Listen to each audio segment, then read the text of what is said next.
Hello my students. Today we are going to learn about a new chapter that is chemical messages for homeostatics. Okay, first of all of you take your textbook. Okay, from our third chapter we can see that two students asked doubts. What's that? It's how is it that there is so much difference in height between the two? Teacher said that it is a hormone related issue. Did you notice the conversation between Ninu and Sina? Did you notice? Okay. So from that conversation, what you understand?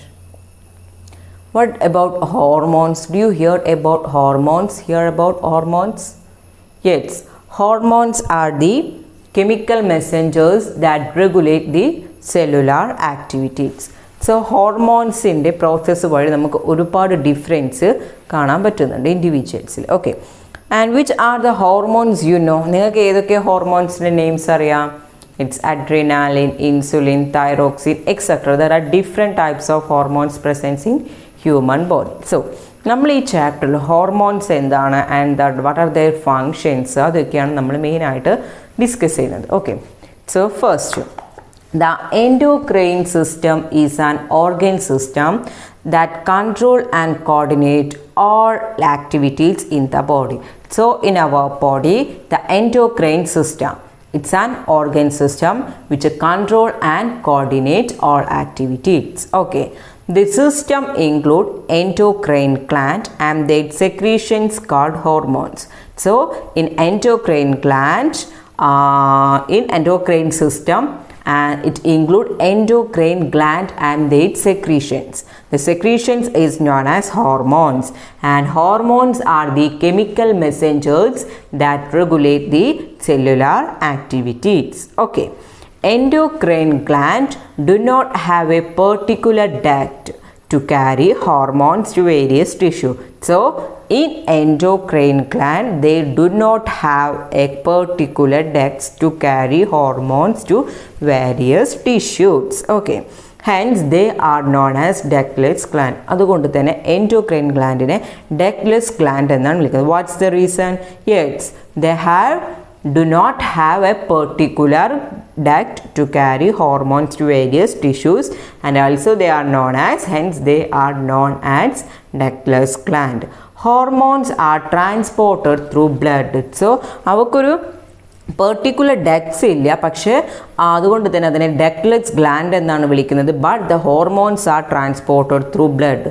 So through blood the hormones are transported. Okay, do the hormones transported through blood function in all cells? So hormones transport എല്ലാ സെൽസിലോട്ടും function ചെയ്യുന്നുണ്ടോ? Let's see. Okay, hormones to target cells. Hormones reach every cells in the body as they are transported by blood. So hormones reach every cells in the body. They are transported by blood. But each hormone acts only upon those cells which have specific receptors. So ഓരോ ഹോർമോണും ഒരു സെല്ലിൽ അതിൻ്റേതായിട്ടുള്ള സെല്ലിൽ specific receptors ഉണ്ടെങ്കിൽ മാത്രമേ ഉള്ളൂ hormones ആ സെല്ലിൽ പോയിട്ട് ആക്ട് ചെയ്യുന്നുള്ളൂ. Okay, the cells which are acted upon by hormones are their target cells. So ഏത് ഹോർമോൺസ് ഏത് സെൽസിൽ പോയിട്ടാണോ ആക്ട് ചെയ്യുന്നത്, they are as there target cell. So അതാണ് അവരുടെ ടാർഗറ്റ് സെൽ എന്ന് പറയുന്നത്. Okay, so observe this figure. ഈ ഒരു പിക്ചർ ഒന്ന് നന്നായിട്ട് ഒബ്സർവ് ചെയ്യുക. ഇതാണ് നമ്മുടെ ബ്ലഡിൽ ഹോർമോൺ മോളിക്യൂൾസ് ഉണ്ട്. ദെൻ ഈ ഹോർമോൺ മോളിക്യൂൾസ് എന്ത് ചെയ്യാണ്? സെൽ മെംബ്രെയിനിലുള്ള ഹോർമോൺ റിസപ്റ്റേഴ്സിൽ വരും.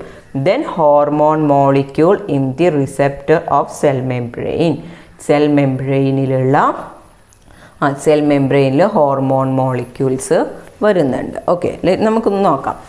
Only those cells having specific receptors can receive a specific hormone. So ഏതെങ്കിലും ഒരു സെല്ലിന് ഒരു സ്പെസിഫിക് റിസപ്റ്റേഴ്സ് ഉണ്ടെങ്കിൽ മാത്രമേ ഉള്ളൂ അവിടെ ഒരു സ്പെസിഫിക് ഹോർമോൺ വന്നിട്ട് റിസീവ് ചെയ്യുന്നുള്ളൂ.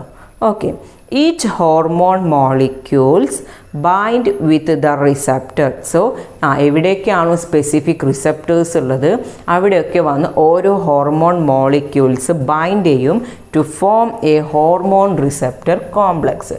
എന്നിട്ട് എന്ത് ചെയ്യുന്നുണ്ട്? ഒരു ഹോർമോൺ റിസപ്റ്റർ കോംപ്ലക്സ് ഫോം ചെയ്യുന്നുണ്ട്. Following these enzymes are activated within the cell and certain changes occur in cellular activities.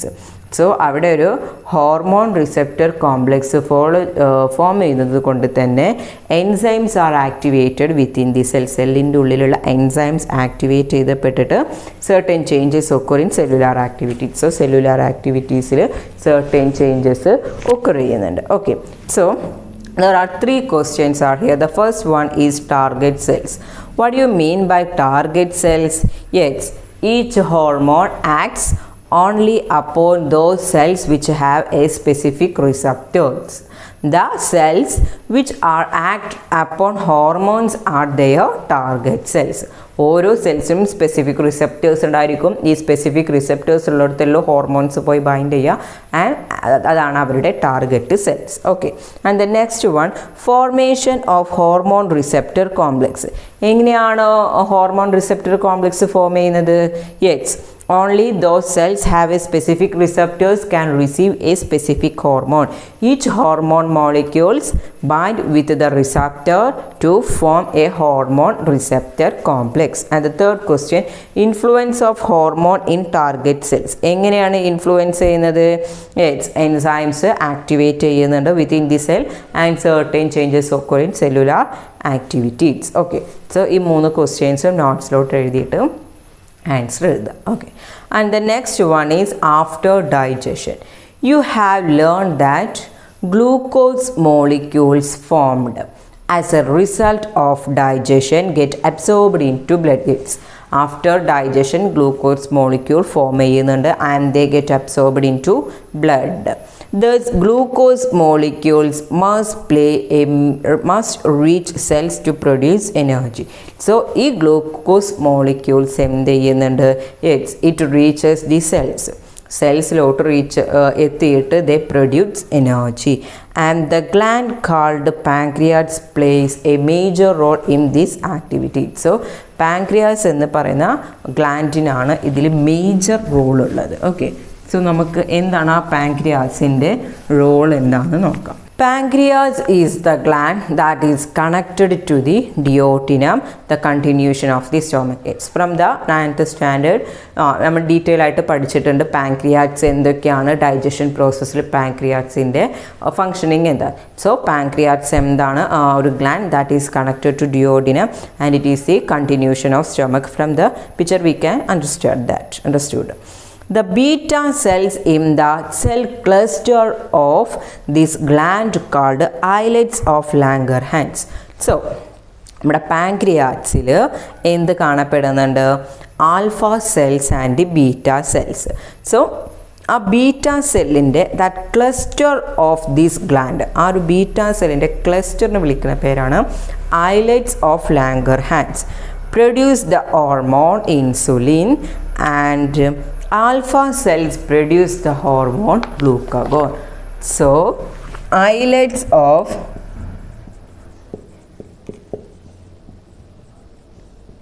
Langerhans'il 2 types of cells present ആണ്, alpha cells and beta cells. Okay, alpha cells produce ചെയ്യുന്ന ഹോർമോൺ ആണ് glucagon. And beta cells produce ചെയ്യുന്ന ഹോർമോണാണ് insulin. So here islets of ലാംഗർഹാൻസിൽ present ആയിട്ടുള്ള cells ആണ് alpha cells and beta cells. Beta cells produce the hormone insulin and alpha cells produce the hormone glucagon. Okay, so take the page number 42. Here we can see the illustration 3.2, action of insulin and glucagon. ഇൻസുലിൻ്റെയും ഗ്ലൂക്കഗോണിൻ്റെയും action എന്താണ്? Let see. Insulin cellular uptake of glucose molecule and convert glucose into glycogen in the liver and muscle. So insulin ആരാണ് produce ചെയ്യുന്നത്? It's beta cells ആണ് insulin produce ചെയ്യുന്നത്. And they have mainly two functions. First one is cellular uptake of glucose molecules and the next one is they convert glucose into glycogen in the liver and muscles. Okay, and the next one is glucagon. Alpha cells produce ചെയ്യുന്ന glucagon. And here there are mainly two functions. First one is convert the glycogen stored in the liver to glucose. So എന്താണ് ലിവറിൽ വെച്ചിട്ട് എന്ത് ചെയ്യുന്നുണ്ട്? Convert glycogen stored in liver to glucose ആക്കിയിട്ട് മാറ്റുന്നുണ്ട്. And synthesize glucose from amino acid. ഇതെന്ത് ചെയ്യുന്നുണ്ട്? Amino ആസിഡിൽ നിന്നും അമിനോ ആസിഡിൽ നിന്നും ഗ്ലൂക്കോസിനെ സിന്തസൈസ് ചെയ്യുന്നുണ്ട്. Okay, so here there are the main functions of the insulin and glucagon hormones. Okay, all are you got it? Yes. The normal level of glucose in blood. ഗ്ലൂക്കോസിൻ്റെ normal level ബ്ലഡിൽ 70 to 110 mg/100 ആണ്. Okay, the normal glucose level in blood 70 to 110 mg/100 ml. The level of glucose is blood is maintained by the combined action of insulin and glucagon.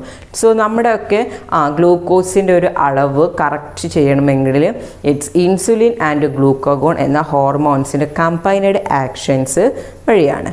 Okay, so ഈ ഒരു hints വെച്ചിട്ട് method of regulation of blood glucose level illustration 3.3 ഒരു flow chart തന്നിട്ടുണ്ട്, അത് ഫിൽ ചെയ്യുക. So ഇവിടെ നോക്കൂ, യെറ്റ്സ് what's level of glucose in blood? 70 to 110 mg/100 ml. So നമ്മുടെ ഗ്ലൂക്കോസിൻ്റെ അളവ് കൂടുമ്പോൾ ഇറ്റ്സ് നമ്മുടെ ഒക്കെ വീട്ടിൽ പ്രമേഹ രോഗികളുണ്ടായിരിക്കും അല്ലേ? സോ ഗ്ലൂക്കോസിൻ്റെ അളവ് കൂടുക എന്ന് വെച്ചാൽ എന്താണ്? Yes of course the production of insulin increases. ഇൻസുലിൻ്റെ പ്രൊഡക്ഷൻ ഇൻക്രീസ് ചെയ്യുന്ന ടൈമിലാണ് ഗ്ലൂക്കോസിൻ്റെ എമൗണ്ട് ബ്ലഡിൽ കൂടുന്നത്. ഓക്കെ, സോ അപ്പോൾ അവിടെ എന്തായിരിക്കും? കുറയുക. അപ്പോൾ നമുക്ക് ഗ്ലൂക്കോസിൻ്റെ ലെവൽ കുറയാന്ന് വെച്ചാൽ പ്രൊഡക്ഷൻ ഓഫ് ഇൻസുലിൻ ഡിക്രീസസ് ആണ്. ഇത് അപ്പോൾ ഇൻസുലിൻ്റെത് ഹൈ കണ്ടീഷനിൽ ഇൻക്രീസ് ആകുമ്പോൾ ഇറ്റ്സ് ഓഫ് കോഴ്സ് എന്തായിരിക്കും? ഇൻസുലിൻ നമുക്ക് ഗ്ലൂക്കോസ് ലെവൽ കൂടുതലാകുമ്പോൾ അവിടെ ഗ്ലൂക്കഗോണിൻ്റെ പ്രൊഡക്ഷൻ കുറയും. രണ്ടും ഓപ്പോസിറ്റ് റിയാക്ഷൻ, ഒന്ന് കൂടുമ്പോൾ ഒന്ന് കുറയും, അങ്ങനെയാണ്. സോ ഇൻസുലിൻ്റെ അളവ് കൂടുമ്പോഴാണ് ഗ്ലൂക്കോസിൻ്റെ അളവ് ബ്ലഡിൽ കൂടുന്നത്. ഓക്കെ, കംപ്ലീറ്റ് ചെയ്യുക ആ flow chart. And the next one is when insulin fails. Decreased production of insulin due to the destruction of beta cells or the inability of cells to utilize the insulin produced. അതായത് insulin കറക്റ്റായിട്ട് എങ്ങനെയാണ് നമ്മളൊരു diabetic patient ആവുന്നത് എന്നുള്ളതാണ് നോക്കുന്നത്. Okay, decreased production of insulin due to the destruction of beta cells or the inability of cells to utilize the insulin produced. അതായത് beta cells ആണ് insulin produce ചെയ്യുന്നത് പറഞ്ഞു. ഈ ബീറ്റാ സെൽസിന് എന്തെങ്കിലും ഡിസ്ട്രക്ഷൻ സംഭവിച്ചാൽ യെസ് ഓഫ് കോഴ്സ് അവർക്ക് എന്ത് പറ്റില്ല? ഇൻസുലിൻ പ്രൊഡ്യൂസ് ചെയ്യാൻ പറ്റില്ല.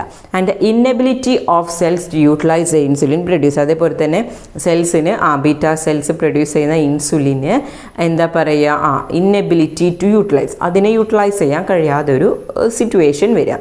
So it rises the level of glucose in blood. So beta സെൽസിന് എന്തെങ്കിലും ഡിസ്ട്രക്ഷൻ സംഭവിക്കുക അല്ലെങ്കിൽ സെൽസിന് അതിനെ യൂട്ടിലൈസ് ചെയ്യാൻ പറ്റാത്തൊരു സിറ്റുവേഷൻസിൽ വരുമ്പോൾ it's of course the level of glucose is rise ചെയ്യും. ബ്ലഡിലെ ഗ്ലൂക്കോസിൻ്റെ എമൗണ്ട് കൂടും. Excess glucose in the blood is expelling through urine. നമ്മുടെ ബോഡിയിൽ എക്സസ് ഗ്ലൂക്കോസിൻ്റെ എമൗണ്ട് ഉണ്ടെങ്കിൽ അത് യൂറിൻ വഴി നമുക്ക് ഔട്ട് ചെയ്യാൻ പറ്റുന്നുണ്ട്. Normally there is no glucose in urine. Okay, diabetes is clinically referred to as a condition when the level of glucose before breakfast is above 126 mg/100 ml of blood. So നമ്മുടെയൊക്കെ വീട്ടിൽ ഭക്ഷണം കഴിക്കുന്നതിന് മുന്നെയാണ് നമ്മൾ glucose check ചെയ്യാൻ പോകുന്നതെങ്കിൽ 126 per 100 mg per 100 ml ആണെങ്കിൽ അയാൾ ഒരു it's of course they suffering diabetics, അയാളൊരു ഡയബറ്റിക് പേഷ്യൻ്റാണ്. ബ്രേക്ക്ഫാസ്റ്റിന് മുന്നേ ചെക്ക് ചെയ്യാൻ പോയാൽ ഈ ഒരു റിസൾട്ട് കിട്ടുകയാണെങ്കിൽ. Okay, and what is the symptoms? എങ്ങനെയാണ് ഒരാൾ ഡയബറ്റിക് പേഷ്യൻ്റ് ആണെന്ന് നമ്മൾ എങ്ങനെയാണ് അറിയുന്നത്? യെസ്, നമുക്ക് increased appetite and thirst and frequent urination, നല്ല വിശപ്പും ദാഹവും അതേപോലെ ഫ്രീക്വൻ്റ്ലി യൂറിനേഷൻ, ഇതൊക്കെയാണ് major symptoms of diabetic patients. Okay, the blood test that precisely determine the level of glucose in blood for 3 months play a crucial role in the diagnosis of diabetes. So beta സെൽസിന് എന്തെങ്കിലും destruction സംഭവിക്കില്ല, അല്ലെങ്കിൽ ആ സെൽസിന് utilise ചെയ്യാൻ പറ്റാത്തൊരു condition വരുമ്പോൾ yes of course the ബ്ലഡിലുള്ള ഗ്ലൂക്കോസിൻ്റെ എമൗണ്ട് റൈസ് ചെയ്യും. ആൻഡ് അതെന്ത് ചെയ്യും? അപ്പോൾ ഡയബറ്റിക് ആയിട്ട് മാറും ആ ഒരു patient. Major symptoms of diabetic is frequent urination വരെ, അതേപോലെ തന്നെ ഇൻക്രീസ്ഡ് അപ്പറ്റൈറ്റ് ആൻഡ് തേഴ്സ്റ്റ് വരെ. Those are the major symptoms of the disease. Okay, and the next one diabetics. So എന്താണ് ഡയബറ്റീസ് എന്നുള്ളതെന്ന് നോക്കാം. The reason for type 1 diabetes is the defective production of insulin. Type 1 diabetes എന്ന് വെച്ചാൽ ഇൻസുലിൻ്റെ defective production. And the reason for this is the destruction of pancreatic beta cells by T lymphocyte, a kind of WBC. So T lymphocyte എന്തെങ്കിലും destruction സംഭവിക്കുന്നതുകൊണ്ടാണ്. Providing insulin in proper quantity is a treatment method. So type 1 ഡയബറ്റീസിന് WBCയിലുള്ള T ലിംഫോസൈറ്റ്സിന് destruction സംഭവിക്കുന്നതുകൊണ്ട് വരുന്നതാണ് proper insulins കൊടുക്കുക എന്നുള്ളതാണ് type 1 ഡയബറ്റീസിൻ്റെ treatment. And the reason for type 2 diabetes is the inability of target cells to make use of insulin. So target സെൽസിന് inability, അതിന് എന്താ പറയുക, ഏതാണെന്ന് നമുക്ക് തിരിച്ചറിയാൻ പറ്റാത്ത വരുന്നത്. ആൻഡ് ദ മേജർ സിംറ്റംസ്, ഇതിൻ്റെ റീസൺസ് എന്തൊക്കെയെന്ന് വെച്ചാൽ obesity and the gene defects. ഒബേസിറ്റിയും ജീൻ ഡിഫക്ട്സ് ആണ് ടൈപ്പ് 2 ഡയബറ്റീസിൻ്റെ major reasons. This can be controlled through exercise, control of food and use of medicine if necessary. ഫുഡിലൂടെയും എക്സസൈസിലൂടെയും നമുക്ക് ടൈപ്പ് 2 ഡയബറ്റീസ് നമുക്ക് control ചെയ്യാൻ പറ്റും. And the world health organisation WHO and international diabetic federation jointly observed November 14 as World Diabetic Day every year. Its proposal is to create awareness against the increases in diabetes, and blue circle is its logo. So November 14th നമ്മൾ diabetic day ആയിട്ട് celebrate ചെയ്യുന്നത്. അത് എന്തെന്ന് വെച്ചാൽ എന്താണ്, അതൊരു വേറെയുള്ളവർക്കൊരു awareness കൊടുക്കാൻ വേണ്ടിയിട്ടാണ് നമ്മൾ ആ ഒരു ഡേ ഓർക്കുന്നത്. ആൻഡ് അവരുടെ ഒരു സിഗ്നൽ, അവരുടെ ഒരു എന്താണ് അവരുടെ ഒരു ഇതെന്തെന്ന് വെച്ചാൽ ബ്ലൂ സർക്കിളായിട്ടാണ് അവരുടെ ലോഗോ ആയിട്ട് കാണിക്കുന്നത്. Okay, so that's about our first class. എന്തെങ്കിലും ഡൗട്ട്സ് ഉണ്ടെങ്കിൽ ക്ലിയർ ചെയ്യുക. ആൻഡ് എന്താണ് ഇവിടെ 2 വർക്ക്സ് തന്നിട്ടുള്ളത് എന്തെന്ന് വെച്ചാൽ, first one flow chart complete ആക്കുക ഗ്ലൂക്കോസ് ലെവലിൻ്റെ. Then the second one insulin fail ചെയ്താൽ എന്തൊക്കെയാണ് സംഭവിക്കുന്നത്, അതായത് ഡയബറ്റിക് കണ്ടീഷൻ എന്താണ് അതിൻ്റെ സിംറ്റംസ് എന്നുള്ളത് എഴുതുക. And thank you my students. Have A nice day.